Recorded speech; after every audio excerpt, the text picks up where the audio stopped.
সিলেটের সাদা পাথর পর্যটন কেন্দ্রের পাথর লুটের ঘটনায় গঠিত তদন্ত কমিটি আজ তদন্ত প্রতিবেদন জমা দিতে পারেনি। তাদের আবেদনের পরিপ্রেক্ষিতে আগামী বুধবার পর্যন্ত সময় বাড়ানো হয়েছে বলে জানিয়েছেন সিলেটের জেলা প্রশাসক মোহাম্মদ শের মাহবুব মুরাদ। গত মঙ্গলবার একজন অতিরিক্ত জেলা প্রশাসককে প্রধান করে ৩ সদস্যের তদন্ত কমিটি গঠন করে জেলা প্রশাসন। আজ তদন্ত প্রতিবেদন জমা দেওয়ার কথা ছিল।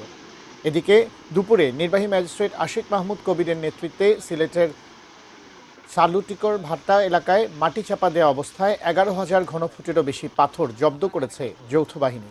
জড়িত থাকার অভিযোগে ২ জনকে আটক করা হয়েছে। লুট হওয়া পাথর উদ্ধারে অভিযান চলবে বলে জানিয়েছে জেলা প্রশাসন। আমরা ৭০ গাড়ি দিনে পয়সা লই না, মানুষ ৭৭ যায় ২ দিন বাদে আমরা জানি, দামি দামি মোবাইল লইছি।